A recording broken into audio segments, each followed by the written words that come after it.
Hey guys, welcome back to today's video. Today is Friday, February 12th, 2021, and today we're going to be covering this new delay for census numbers that could scramble congressional elections. The New York Times breaking on this story, which has definitely been expected. These census numbers have been pushed out by the Trump administration, largely in part due to the COVID-19 pandemic. Census data wrapped up around mid-October of last year. Essentially what the census does is allows each state to report on their population. People go to your door, you fill out forms, you send things through the mail, whatever it might be. You are able to enter the census so states can get a general idea of the population. And that, of course, does help so many things in the United States government in terms of demographic data and just overall regional identification. But generally, this is important for redistricting. This is important for electoral vote count because our electoral map is likely to change. We are going to see a handful of states, probably 10 plus, that will change as a result of these new census numbers. But now that they are being pushed back, the headline here is also that we might not see the census data released until September of this year. This could ultimately throw off a lot of power the Democratic Party would have had this data come in earlier, and we'll explain why. Because what happens through redistricting is that there's a very long process where the data is given around April. That's usually the deadline. It says that April 1st is the usual deadline after every 10 years. And when we have the April 1st deadline, what that allows is throughout the entirety of the year for opposition parties, Republicans, Democrats, or really independent commissions, arguing about the validity of some of these districts, if they're drawn incorrectly, or if there's a study that shows this is due to racial bias, or this is due to overall just strict gerrymandering. And I understand that a lot of gerrymandering does occur, but a lot of the times these districts are fought. And they're fought because they have a lot of time to do so. They have months more than what would be a late September deadline that would ultimately allow Democrats to prevent the Republican Party from holding control over too many of these redistricts. The redistricting process is heavily held by the GOP. And even when it is done under independent commissions, typically those do end up favoring the GOP in certain states, considering that they are tempered by a Republican legislature. They can be shot down by things that happen. The Democrats also do have that power in certain states, but the overall map shows that Republicans control most districts. They are able to control, not most, I think 188 right now.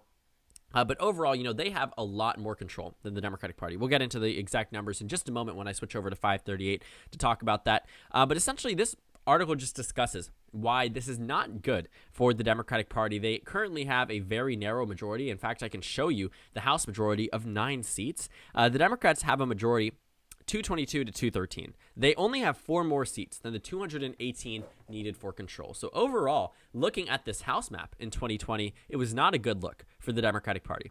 And 2022 probably won't be better, considering that we're expecting it to be at least a bump for the GOP, and considering the GOP is only roughly 4 or 5 seats away from taking away from the Democratic Party in terms of their majority. The overall main takeaway would be that the Democratic Party could be easily redistricted out of the majority. On top of that, if there's any type of wave, it's completely gone because this majority is so slim, which is why every single redistricted district matters, because at the end of the day, the Republican Party is going to be doing everything they can to get out of the minority. The Democrats were in the majority leading up to 2010. They lost in that election, and then the map was drawn in 2012, and while they gained seats, it was not exactly what they wanted it to be. They still lost the majority. They had low 200s in terms of the seats, and that's where the Republican Party wants to return the Democratic Party to.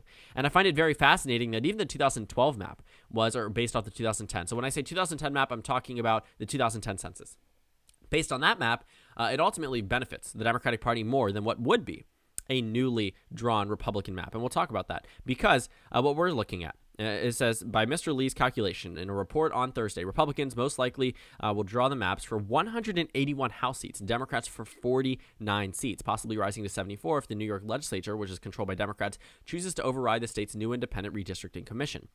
But what we're looking at is pretty much the Republican Party takes control of not the majority, but of a lot of the states that need to be redistricted. Let's actually jump over to what happened in the 2020 election and why this ultimately helped the GOP win a lot of key races to redistrict the states how they want it to go. Despite Kansas having a Democratic governor, the Republicans have a supermajority in the state legislature. When you're looking at a lot of these states, if there's a Republican trifecta, they absolutely control redistricting. The state legislature will draw the districts, and they will draw it in favor of the Republican Party. And what we see here is that looking at a lot of these red states, they come from very populous states.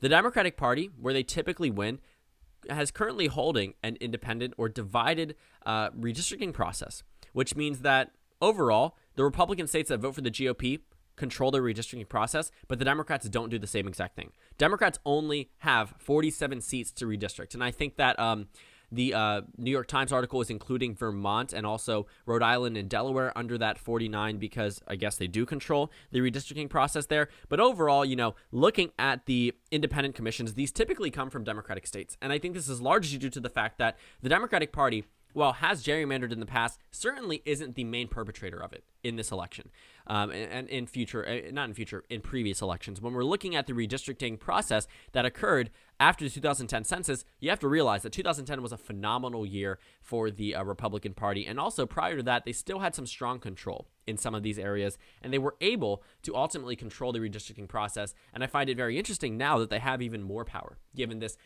push, because the Democratic Party no longer will have those months and months and months to challenge this in the courts. They will have a lot less time. And the redistricting needs to get done. It needs to get done so everything can roll over, so the voter rolls can be correct. Whatever it might be, it needs to be perfect because people are going to be districted in and out of congressional districts, and that needs to be finalized. Texas is going to gain 3. They need to sort that out. If we're not getting the data until end of September, it could be very difficult. On top of that, there are elections in November 2021, and we're looking at the possibility of Virginia holding back-to-back state legislature elections because they're traditionally supposed to hold one in 2021. If they can't get the data, they'll use the same districts and then hold a special election in 2022 and then another election in 2023, which is just the regular plan to hold it. But overall, this is an entire mess. This is a mess, but doesn't help the Democratic Party because the Republican Party holds the populous states. They hold the states that truly matter. They're holding Florida, what will be 29 districts.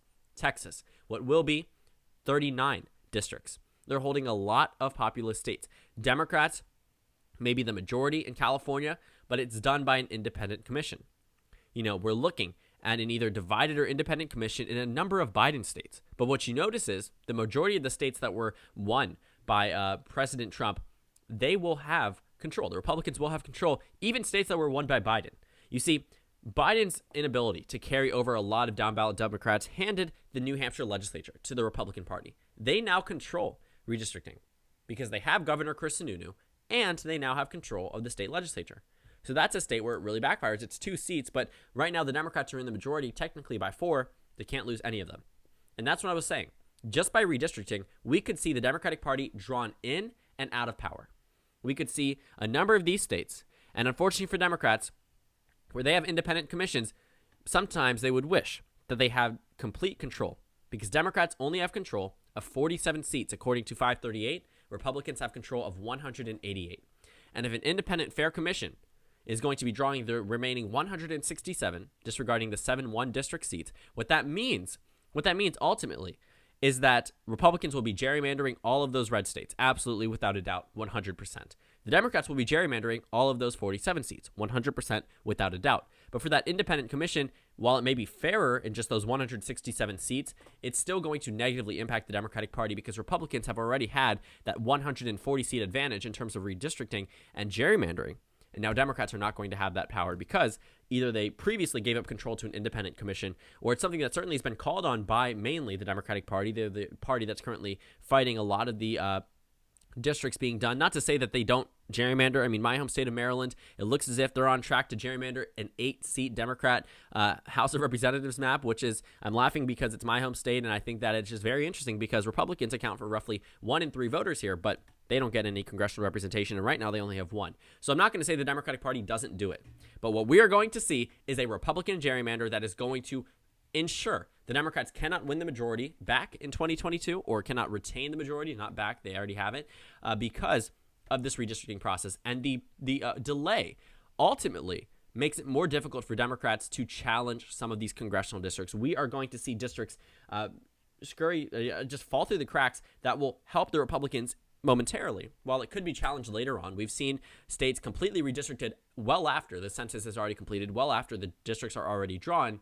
But the problem remains that 2022 is immediate. 2022 is right around the corner. And at this process, the data is given at the end of September. there's no time, practically no time, where they otherwise would have had 5 extra months practically, no time for them to release court statements, for them to challenge a lot of these districts in court. I mean, it just pushes the Democratic Party's chances at retaining the majority in an already unfavorable year. And I think that this is something the Democratic Party, they're going to have to fight this too. They're going to have to fight the redistricting process, which has been pushed back 5 months. They're also going to have to worry about a Republican wave year. And overall, it's just not going to be pretty. And I want to show you exactly what we could see if we're looking at a future 2022 map. Well, 2010 was a different map. We didn't see the exact same one as we see today, but the Democrats lost 63 seats. After this election, we pretty much saw the entire, every single one of the states. Some of them did stay very familiar, but pretty much all of them just changed in terms of their congressional district. There are single district areas and then other regions that were gerrymandered or just drawn differently. But pretty much what we saw was the Democratic Party, they were able to carry 193 seats in 2010. Well, with this new map, this is 2018. Sorry about that. With this new map in 2012, we saw a redistricted map. We saw one that was slightly more, I guess you could say, favorable for the Democrats. They gained 8 seats. The Republicans lost 7. The Democrats reached to 201 to 233 for the GOP. Well, this is the map we've been working with. Even with this new drawn map, the Democratic Party could see a similar result to this one.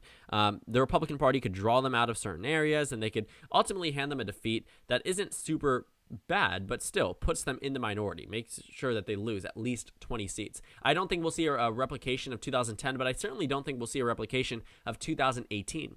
If I was to bet on it, I'd guess that we would see either 2012 or 2020.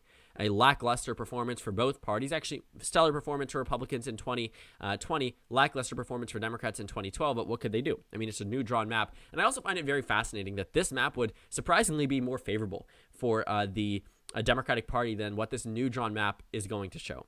Because what Obama was able to do, at least in those off elections, was able to carry over some Republicans. He was able to carry over some Democrats in the 2010 midterm elections. I'm going to see if we can take a look at the governor map because what we saw was the Republican Party picked up 6 seats. And the Democrats they picked up one in Connecticut. Or sorry, not Connecticut, Rhode Island. The races, I believe, weren't even called by the end of it. But pretty much what the main takeaway was that the Republican Party gained seats in terms of the governorships. And ultimately, that helped the redistricting process for the GOP. Ohio is a huge victim of gerrymandering. Democrats competed neck and neck with Republicans in the House vote, and then they had 4 seats, and the Republicans had 12. I mean, honestly, very fascinating how gerrymandering works because it's able to take what is supposed to be a fair system, the House of Representatives, which is compared to an already, I would say, unproportional, not so fair system in the Senate, but also that's just how our government's meant to be. Small states do deserve representation. So I understand that, but gerrymander completely takes that away. But it's not just there. When you don't have any type of Democratic governor opposing it, meaning they can't veto the map, or if the power is strictly to the state legislature and the Republican legislature or the Democratic legislature can draw their own state legislature districts, what is going to happen? They are going to gerrymander themselves into the majority every single time they have the option. And when these crucial years happen, 2010, 2020, and Republicans do well. They did well in 2010. They did well in 2020. Did well in 2000. They are able to take control in these pivotal years enough that they are able to ensure that the redistricting process on the House level and on the state legislature level ensures Republican majorities for years to come. Because what we are seeing is the Republican Party was able to win almost every single race that mattered in 2020. They remained their supermajority in Kansas. They were able to win over a number of these state legislature seats that people thought were competitive. People thought that the Texas House would be competitive. We just overall overestimated what support Joe Biden would receive. And that ultimately hurt the Democratic Party's chances at redistricting because we overestimated it. We stopped seeing investments in certain areas. My channel started focusing on states that weren't winnable for Joe Biden because what we thought at the time was that, Joe Biden was going to do well. Everyone thought that. Even the Republican Party realized, they withdrew ad money from certain states because of Joe Biden's large lead there. That was something that I would say also hurt Donald Trump. When you saw my videos 2 weeks before the election about Trump removing ads from Michigan for a week, that's important to note because at that time, the Republican Party might have thought Michigan wasn't going to be a winnable state. And then in the final week, returned to putting ads there, but ultimately they lost the state. And I think that was an early indicator that the state would not be too favorable to Donald Trump if they started seeing inside numbers that didn't put them up. But overall, what I'm going to point out essentially said this map is going to end up helping the Republican Party because of their victories in 2020, because they were able to do exactly what they did in 2010. 2010 was a midterm year. 2020 was a presidential election year. Regardless of what type of year it was, the Republican Party won control where it mattered. Right now, the GOP will control 188 seats, the Democrats 47, and an independent/divided commission will hold 167, which means these 167 seats might be divided fairly, which is great for those states, but not great for the Democratic Party, which is why we are seeing numerous articles discussing why the Democrats can just be drawn out by a simple redistricted map out of the majority, without any question, without Republicans making any gains, because ultimately what the GOP needs to do, if they want to maintain or win back the majority and expand it for the next 10 years, as they will and need to gerrymander, which will ultimately help, the GOP for the next 10 years. And that's what the Democratic Party really lost when they weren't able to perform as well in the 2020 general election. When they lost those down ballot races, they lost redistricting control with it. And that's what is going to, ultimately hurt the Democratic Party entering into 2022. But I don't think it's going to be a Republican blowout. I think if we start to see a redistricting process that benefits the GOP, I think at most we could see an election defeat similar to 2012. The Democrats obviously don't want to be in this position, but it's a lot better than where they were back in 2010 looking at that House map. They definitely don't want to lose 63 seats. And this was just the same map as they had in 2008. So honestly, 2010 was just a very bad year, very poor year for the Democratic Party, but I think we could see something similar to 2012, probably in the worst case for Democrats, given Joe Biden's current popularity. When I talk about election predictions, a lot of it is what it would look like today, current popularity, and also COVID-19 vaccine distribution, and overall just hopefully the eradication of the global pandemic. And I think that is something that will help Joe Biden in 2022. It'll help Democrats, but simply put, redistricting being postponed hurts the Democrats. They're unable to challenge this in courts for the 5 extra months that they would need to do it. There's a lot less time to gather information. There's a lot less time to do studies, do research on a lot of these newly drawn districts. And there has been some discussion about an emergency scenario where we could see the 2020 map utilized for 2022. Realistically, you need to think about it because redistricting is a pivotal process. We don't put it off.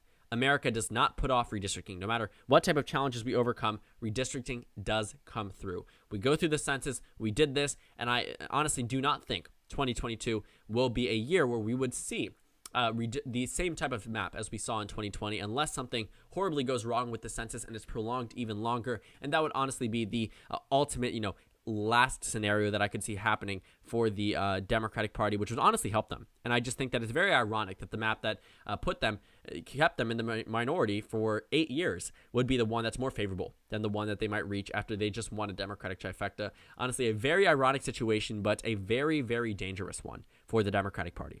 Because if they couldn't even expand seats in 2010, when Joe Biden received 81 million votes, it's going to be very difficult to see it happening in 2022 unless the GOP royally screws up. And honestly, they might be on the way there. Not even trying to push any type of agenda, as I've seen some of you guys comment on my videos. Realistically, the GOP is at a crossroads, and they need to decide by the time we hit the primary season. I get it. They have a few months, 6-7 months actually, to decide which type of political party they are going to be. But at the end of the day, it may not benefit them as much as they think, going either to Donald Trump or going to the moderate Republican wing. Because right now they are still a divided party. We're not seeing as much division within the Democratic Party, and that could hurt the GOP. So right now it looks as if the stars are aligning for the GOP, but that isn't to say the Democratic Party can't do well in 2022. Expectations must be low for Democrats, though. I must say that expectations must be low because it doesn't look too good so far. This push is going to, hurt Democrats down ballot. It's going to harm, the map that we are going to be looking at. And also, we are going to see states increase in population. So it wouldn't even realistically make sense to hold the same type of congressional map unless the state wasn't changing an electoral count. And there are a number of states that aren't changing, but typically those are single district states and very large states. So overall, that probably wouldn't be something that is realistic or feasible for our 2022 midterm elections. But looking at the expected results for 2022 and the expected type of wave, honestly, right now, the GOP definitely comes across as the favorite to win back the House in 2022 just by simple power that they won in previous election years. So thank you guys so much for watching this video. Make sure to comment down suggestions below. Subscribe on the left if you haven't already, and check out the Instagram and Twitter. At the bottom left of the screen, there's also a Discord server for you to go ahead and join. On the screen, there's a video you can watch and then a playlist for my 2022 election videos. Again, thank you guys so much for watching, and I will see you all later today.